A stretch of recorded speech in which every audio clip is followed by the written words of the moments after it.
Well, I've got the thumbs up. I guess got the camera fixed. I didn't bust it too bad by looking at it. Good to see everybody.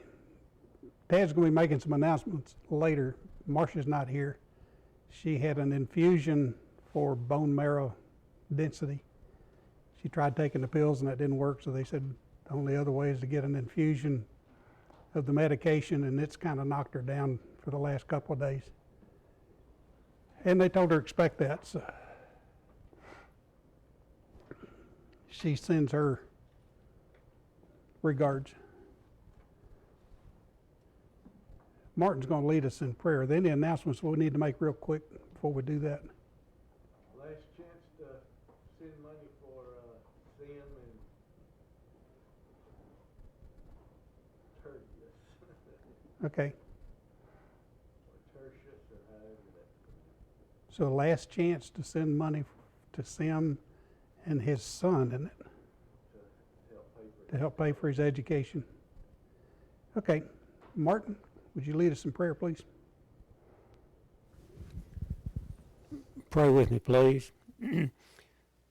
Our God and Father in heaven, we're so thankful for the good day you blessed us with, for your watchful care over us, all the things that you bless us with each day, that you provide for us. We're so thankful for that, and we're thankful for this time that we can come together this evening to open your word and to study and meditate on it, that we can enter into our study. We're thankful for Walt and his ability to lead our study, and we pray that you'll be with him tonight and be with each one of us, that we'll open your word and learn as much as we can from your word as we study about your nature. We be able to come to know you better, realizing how awesome and how mighty you are, that you are the creator, you are the one in control of all things. And we're so thankful, Father, that we can be your children, that we can call you Father, that we can come to you in prayer, knowing that you hear our prayers. We're mindful, Father, of those that are sick of our number. There's several that need your healing hand, Father. We pray that you'll be with Sister Margaret, be with Sister Marcia, be with Chris and Audrey and Ken Kelly. Continue to be with Fran as her knee heals, and continue to be with Nick as he continues to heal from procedures that he had done last week. There are others, Father, that deal with daily ailments, that we pray that you'll be with all of them. And we're mindful of those that have lost loved ones, Father. We pray that you'll be with Ruby and the Hinkle family and the loss of Ruby's sister-in-law. We're mindful of Crystal Wiles, the loss of her niece. Pray that you'll be with them and comfort them. And we pray that you'll forgive us of our sins, Father. We realize we do stumble and make mistakes from time to time, and we pray that we'll have that penitent heart and repent as we should when we realize that we made a mistake. We're mindful of our country, Father. There's so many things going on in our country and throughout the world at this time, and we pray that you'll be with our country, be with our leaders, that they can make good and wise decisions, and be with leaders throughout the world, that peace can reign. Pray that you'll be with Sam and the brethren in Zimbabwe, and they strive to serve you under difficult conditions. We pray that you'll be with us each day, and pray that we can let our light shine as we should, be that example before others that we need to be. Continue to be with us, and in the end give us a home with you in heaven. In Christ's name we pray. Amen. Amen. How has God helped you, supported you, disciplined you this week? What has he done for you this week, today?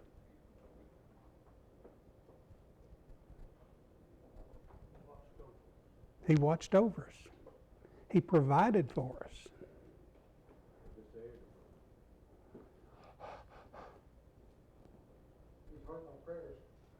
He's listened to us. He's given us, Billy said, air to breathe. We don't even think about that until you don't have it. He blessed us with jobs and work. He's blessed us with the ability to work, the ability to think. We have jobs. Sometimes it's not the job that I wanted, but it's a job that'll provide my needs. He didn't say he was going to give me everything I wanted, but he will give me everything I need.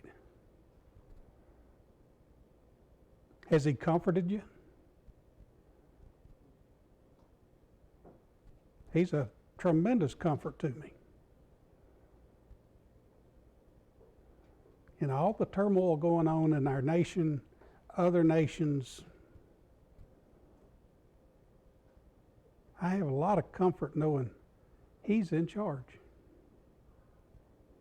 And his will be done. I don't see the big picture. Again, I'm going to go back to that illustration of the 2-year-old. I'm the 2-year-old. I don't have the intellect of God. I don't have the oversight of God. I have a very limited view and understanding, very limited. But my Father has it all.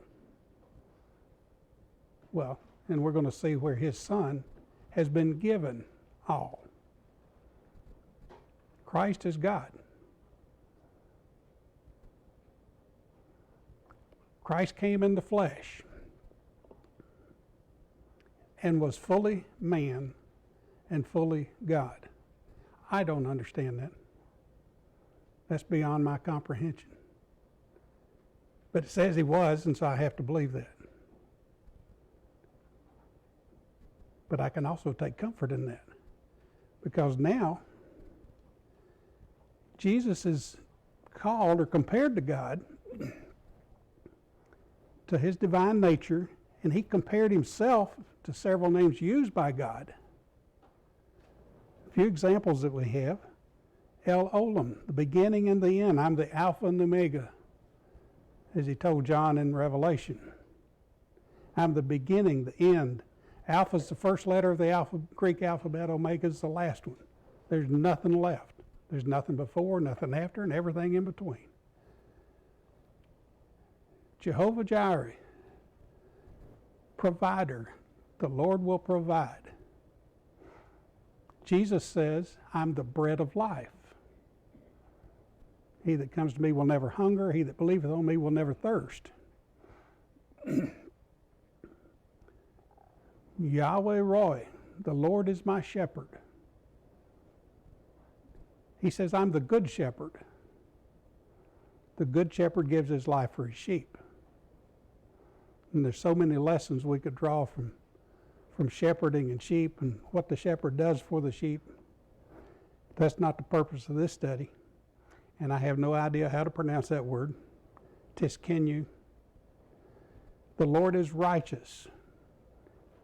For he hath made him to be sin for us, who knew no sin, that we might be made the righteousness of God in him, in Christ. And again, if you go back to Ephesians where we studied, we see all the things that in him and through him and by him, those blessings that we have, especially Ephesians chapter 1.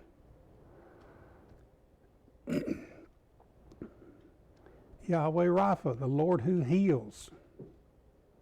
He doesn't just heal physical, he heals mental and spiritual. Who has his own self bear our sins in his own body on the tree, by whose stripes you were healed. We see a little bit of that in Isaiah. Peter repeats it here in 1 Peter 2:24. If you've got a question on any of these, please stop me. We've got 90 slides and we are not going to get through them all tonight. So don't feel like I'm trying to rush you, but I'm probably not going to stop a whole lot unless I see a hand. Or El Shaddai, the all-sufficient one. He said unto me, my grace is sufficient. Who did he say that to? Paul. What was Paul's problem? Whatever that thorn in the flesh was. Paul says, I prayed earnestly 3 times. And Christ says, you're strong when you're weak, and I'm the source of your strength. My grace is sufficient. What is grace?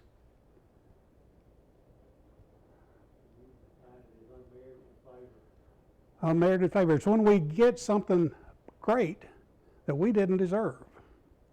We get a good gift that we didn't deserve. Now, how did Paul look at that thorn in the flesh? Was that a good gift? He didn't see it as that. But that's not what Christ was talking about. My grace is sufficient. My forgiveness of sins, my making you a child of God, my forgiveness, redemption, that grace is really all you need. All those ailments that we run into, I don't want to make light of them because they're serious. That's part of getting through this life. But with the Lord's answer to Paul, he might have begun to consider it a blessing. Well, It says, for my strength is made perfect in weakness. in your weakness, Right.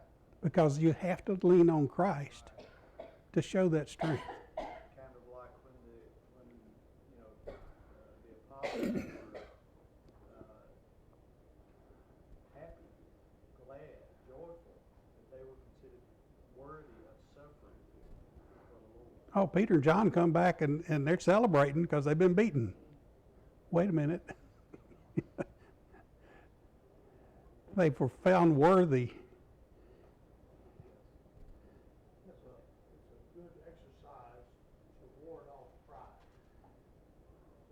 God's mercy and grace helps us to not to think too much of ourselves. Okay, and I've referred to Micah 6:8 several times. What does he want from you? Do justice, love kindness, get rid of pride, walk humbly before God. Emmanuel, God is with us. They shall call his name Emmanuel, which being interpreted is God with us. Yahweh Shalom, peace. Peace I live with you, my peace I give unto you. And again, it sounds like an oxymoron. They had anything but peace. They were persecuted, killed. What's the peace? The peace of God. What's Philippians talk about? It's beyond my comprehension. It's hard to understand how you can have that peace inside amongst all the persecution, the turmoil. Okay, but when we have the confidence in our King, it doesn't matter what they do to this body. Right. What did Paul say when he was in prison at one time, several times, but he was in prison, and he wrote in his letter, I'm between a rock and a hard place. It would be better for me if I die and go be with Christ. It would be better for you if I stick around and help you with your problems. He was at peace with it. Part of that is peace with God. We're not warring with him, we're not at odds with him, we are reconciled. And we cannot have that peace that passes understanding outside of being at peace with God. That's a key. Very good. It's a key point in that. An advocate. What's an advocate? An attorney. somebody that's going to plead your case before the judge. My little children, these things I write unto you that you sin not. If any man sin, we have an advocate with the Father, Jesus Christ the righteous. It's the only place Jesus is called by that name. New International Version renders it one who speaks in our defense. He serves as our defense attorney to represent us before the Father in heaven against Satan. Remember Job and Satan coming before God and accusing Job? Satan's called an accuser. Christ is there saying, defending us, if we're his. If we confess our sin, he is faithful and just to forgive our sin. Christ is called alive forevermore. John calls him that. I am he that liveth, was dead, and behold, I am alive forevermore. Amen. And have the keys of hell and of death. That's what John recorded from Revelation. Some 50 years after his resurrection, Jesus assured John, not only was he alive, but alive forevermore, never to die again. Christians have this assurance that death is not the end, but the beginning. He is all and in all. Where there is neither Greek nor Jew, circumcision nor uncircumcision, barbarian, Scythian, bond or free, but Christ is all and in all. It doesn't matter where you're from, what your ethnic background is, what your genetic background is, what your financial situation is, where you live, what country you were from. None of that matters. What matters is that Christ is the answer. Jesus was born in a divided world. Jews looked down on the Gentiles. Greeks considered themselves superior in education and culture. Jesus changed that. He is the great unifier. No matter where you come from or how much you own, Christ died for you. Because he died for us, don't you think it would be our duty then to bring honor and glory to him? He's called the Almighty. Isn't that what God told Moses? Isn't that what God told Abraham? Here it is, Jesus, I am the Alpha, the Omega, the beginning and the end, says the Lord, which is, which was, which is to come, the Almighty. That's Christ talking to John. Jesus referred to the Almighty only in the book of Revelation. Name is applied in first person in Ruth 1:20. 2 Corinthians, God has delegated all authority to his Son. Isaiah declared that Jesus will be called the Mighty God. He's also referred to as the Mighty One of Israel, the Mighty One of Jacob. Alpha and Omega, we talked about that. I'm the Alpha and Omega, the beginning, the ending, says the Lord, which is, which was, which is to come, the Almighty. That occurs 3 times in Revelation. Each of these passages, Jesus used the name of himself, Alpha and Omega, or the first and last letters. He's the anointed. Kings of the earth set themselves up. The rulers take counsel together against the Lord and against his anointed, saying, let us break their bands asunder and cast away their cords from us. And it's in Psalms 2. The name of Jesus ties into the anointing custom of the Old Testament. Priests and kings were anointed by having oil poured on their heads. The ritual showed that a person had been chosen or set apart to perform the responsibilities of his office. As God's anointed, Jesus was set apart for his role as mediator, redeemer. He's what is necessary to reconcile us to God.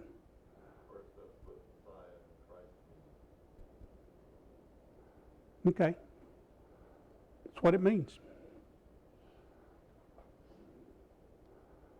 The author and finisher of our faith.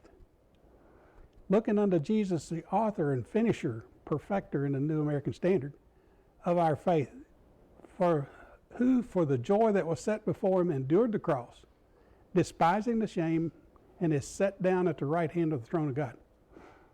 He's the author. He wrote it. It came from his mind. Now, he used the Holy Spirit to remind the apostles what to say, or what they had heard Jesus say, and they wrote it down. But it came from Christ, the author, the finisher. What's the joy that was set before him?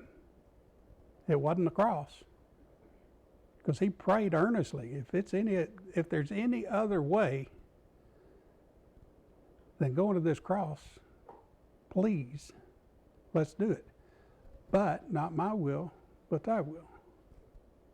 So it wasn't the joy of the cross, for the joy that was set before him. He endured the cross. So what was the joy?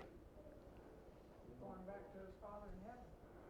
Going back to his Father in heaven, successfully completing the task that was given him, So we could have fellowship. so he could bring all of his brothers and sisters with him. So he could bring his family back together. Is this a great part of the mystery? Yes. That's part of the mystery that Paul talks about. It's been revealed now. The church was a part of that mystery. But in that church, you have us.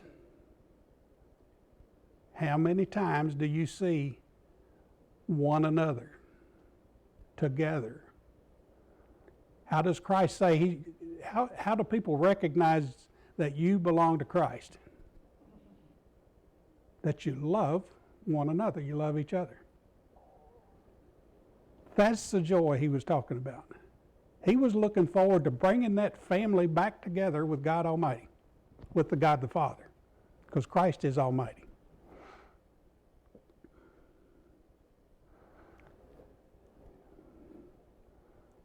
Name is used of Jesus one other time, and being made perfect, he became the author of eternal salvation unto all them that obey him.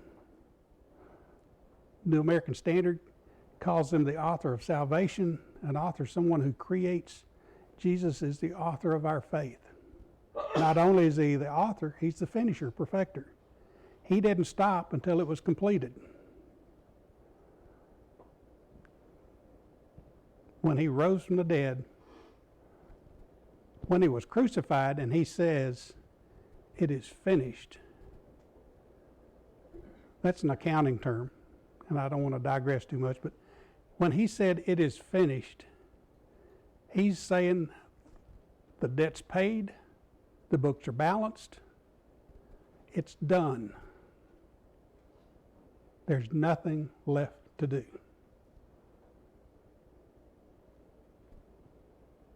And God confirmed that by raising him on the third day.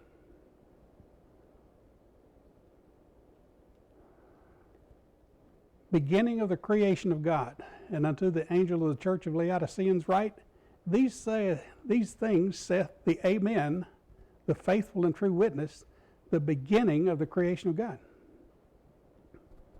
Jesus has always been. He was before time. He was before he was born. On the sixth day of creation, God declared, "Let us make man in our image, after our likeness." The plural "our" is most certainly a reference to the Trinity of God the Father, God the Son, God the Holy Spirit, and how they all work together. I can't answer that fully. I'm the 2-year-old. That's beyond my capability. But I know they're all there. He's the origin of the creation. Well, and there's another passage that says, "By him and through him were all things created that are created." He's the beloved Son. Where's that found? Where do you see that?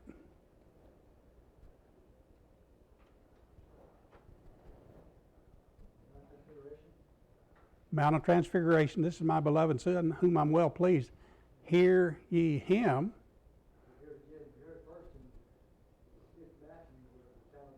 when John baptized him. The heavens opened up, dove descended, and a voice says, "This is my beloved Son, whom I'm well pleased." Jesus, when he was baptized, and we said that, blessed and only potentate. What's a potentate? King, power, potent, powerful. Which in his time he shall show who is the blessed and only potentate, the King of kings, Lord of lords.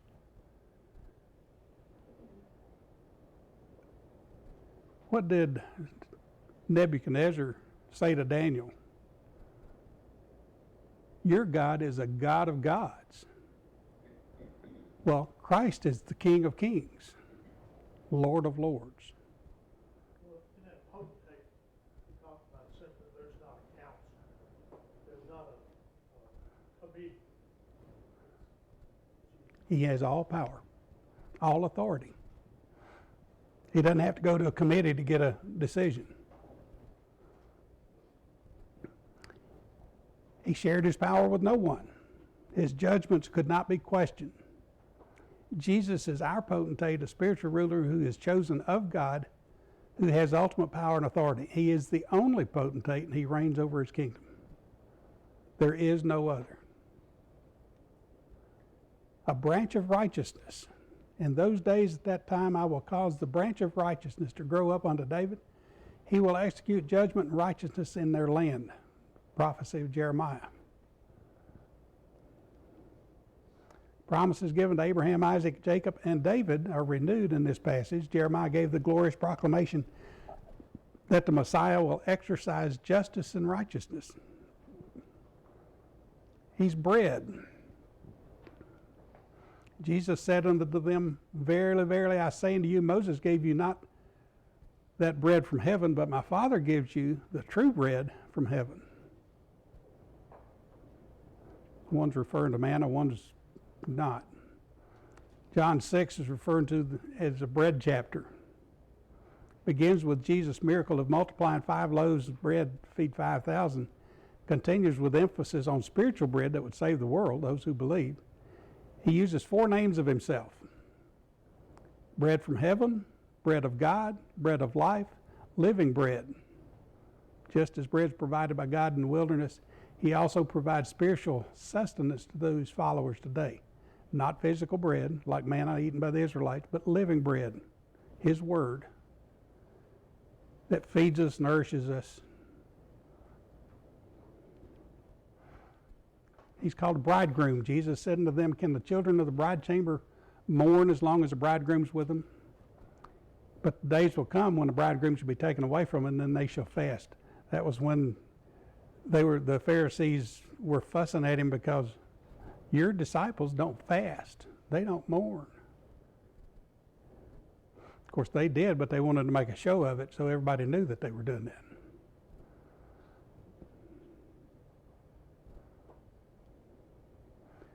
He's referred to as the bright and morning star. You ever get up early in the morning and watch sunrise? Marcia says, I'm an early morning person as long as it starts after 10 o'clock. So she doesn't get up to see the sunrise very often. But we were at a place out west where we could see the sun coming up over the Monument Valley in Utah. And Venus, I forget where it was, but it was right up there. That bright and morning star. Jesus, I, Jesus, have sent mine angel to testify unto you these things in the churches. I am the root of the offspring of David, the bright and morning star. A promise, a signature. This is one of the last names of God, the Son, mentioned in the Bible. The people of the ancient times did not know much about stars, planets, or heavenly bodies. To them, the last star to disappear in the eastern sky was known as the morning star. Scholars have identified this star as the planet Venus. Venus twinkles when all the other stars are gone. He's also called a day star. In 2 Peter, he's the brightness, radiant of God's glory. It's to this star every knee would bow, every tongue would confess that Christ is the Lord, to the glory of God the Father. He's a captain of salvation. For it became him, for whom are all things and by whom are all things, in bringing many sons into glory, there's part of that joy, to make the captain of their salvation perfect through suffering. Christ was perfected. And again, I don't understand all that, because he was God to start with, but as a human being, he learned obedience, we're told that, and he was perfected through suffering so that we could go with him into glory. And he could fully understand us. He can understand every way that you can be tempted, he's been tempted.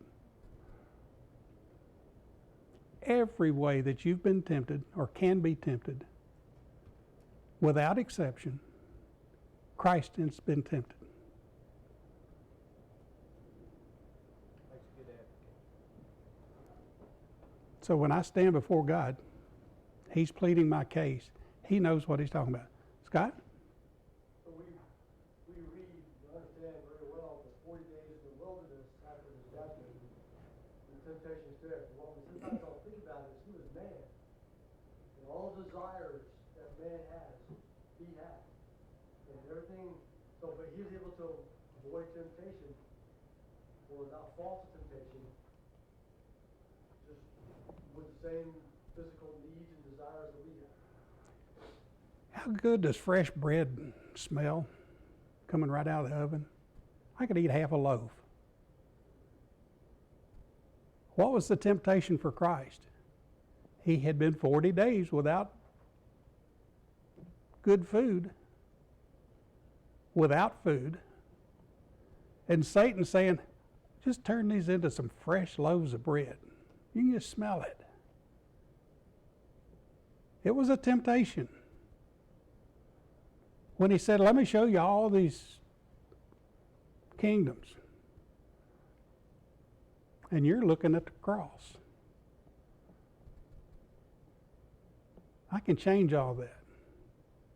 That was a temptation. When he took him up on the pinnacle of the temple and said, you got nothing to worry about. It's already been prophesied. God will send his angels so you don't break an ankle. You don't dash your foot against a stone. Just show them. You don't have to go through all this stuff. That was a temptation. What are the three types of temptations we see? Lust of the eye? Okay. Any temptation you have can basically be categorized in one of those. See it in the Garden of Eden, see it in the temptation of Jesus, we see it every day in our life. We see it every day. Carpenter. And that was used as a derogatory term. Is this not the carpenter, the son of Mary, the brother of James, Joseph, Judah, Simon, and are not his sisters here with us? And they were offended at him. He's just a common carpenter. Why are you listening to him? How many brothers and sisters are there? I see at least 6. 4 boys and at least 2 girls with sisters, plural. That's a pretty good sized family. And none of them got it until later. Just the carpenter.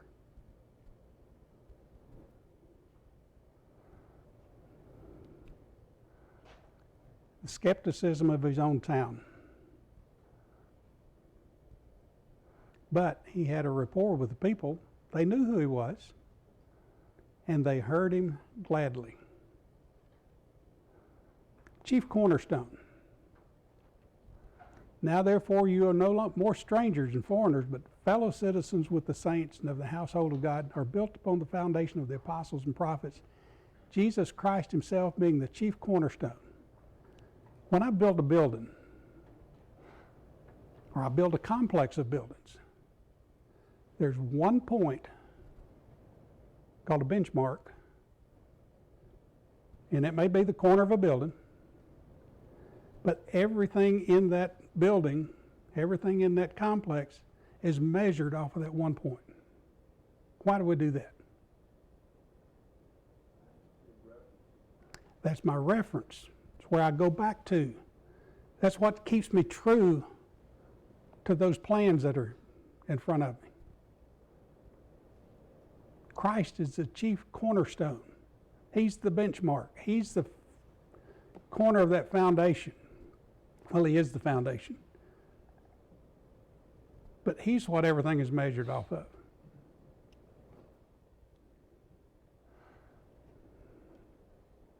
Chosen of God. And the people stood beholding, and the rulers also with them derided him, saying, He saved others. Let him save himself. If he be the Christ, the chosen of God, if he is the chosen of God, let him come down from there. He was the chosen of God, but they certainly had the wrong idea about what kind of kingdom. His mission, he came to die. Put it simply. And on the cross, he fulfilled his mission. Not as a conqueror of mighty nations, but as a conqueror of sin. The Jews weren't the only ones that were confused about the nature of the kingdom. I heard a man on the radio this morning saying, wouldn't you like to be there when Jesus is made King of Kings and Lord of Lords?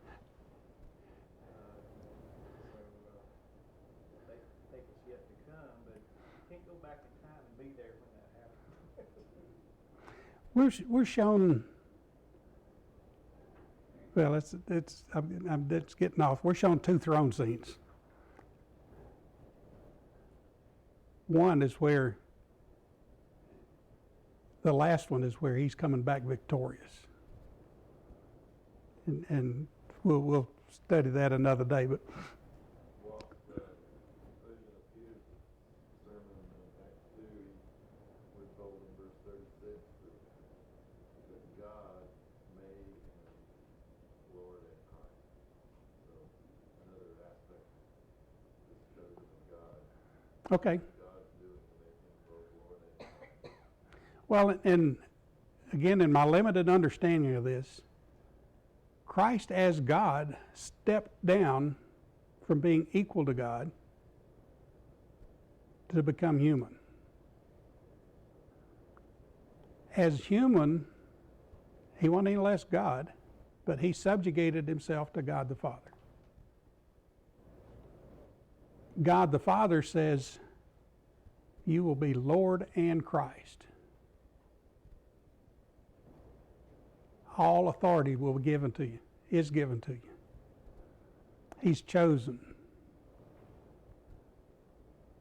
And he has the right to tell us, take up our cross and follow him. He's the Christ. Simon Peter answered. Jesus says, who do people say I am? Who do you say I am? Peter says, you are the Christ, the Son of the living God. Then Christ charged his disciples to tell anybody at this point because the time wasn't quite right. He's the consolation of Israel. What's consolation? Prize. Well, we talk about a consolation prize. Well, I think consolation is more of a comfort. He Consoles, yeah. Consolation prizes. You didn't get the main prize, but we're going to comfort you with this lesser prize, but you still got a prize. He consoles us, the consolation of Israel. The Holy Ghost was upon him. This was talking about Simeon, when Simeon saw the baby Christ. Well, we didn't deserve it, or we didn't earn it on our own right, but we got it because of Christ. That's the grace.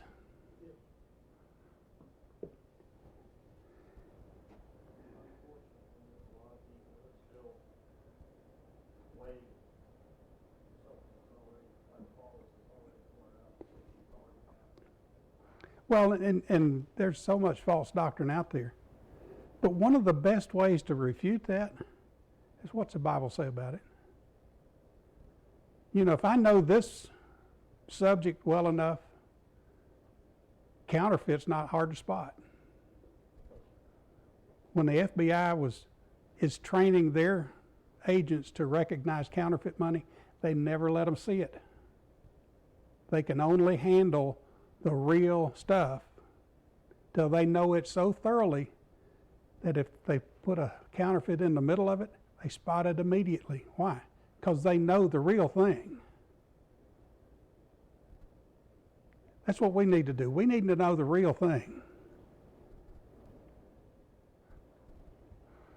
This is talking about when Jesus was born, they took Jesus to the temple to be dedicated, and a man named Simeon was moved by the Holy Spirit to come to the temple. While they were there, he recognized Jesus as the Messiah who had been sent as the consolation of Israel. The word consolation means comfort or relief. He'd been sent by God as promised in the Old Testament to be the Messiah. Simeon was convinced he would not die before he would see this promise fulfilled. Simeon predicted Jesus' parents, that many would reject him as the Messiah and that Jesus would eventually be crucified. It's good news when people accept Jesus as the Messiah, bad news when they don't. And it's our job to tell people about the consolation that Jesus can bring in our lives, their lives. He's a counselor. How many times do you need to just talk to somebody a little wiser? Somebody's been there, done that. Somebody has a better perspective on something. A counselor. He's the counselor for us. Unto us a child is born, unto us a son is given. The government shall be upon his shoulders. His name shall be called Wonderful, Counselor, the Mighty God, the Everlasting Father, the Prince of Peace.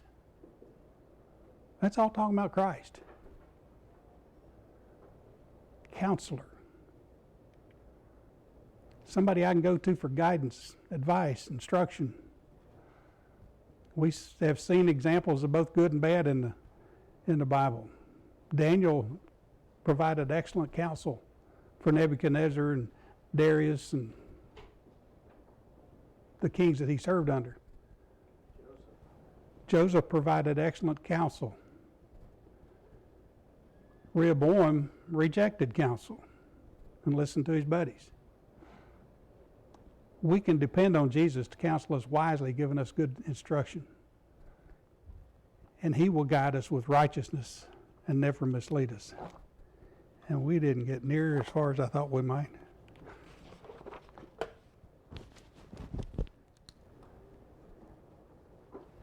We will begin. I don't know why you're going back over all this stuff.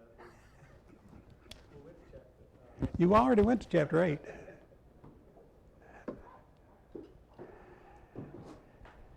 Well, and how many of these terms are very similar to what God the Father is? They're the same terms. They're both God. Now, we get to the Holy Spirit, you're going to see some of the same things. Not as many of them, but the Holy Spirit's also God.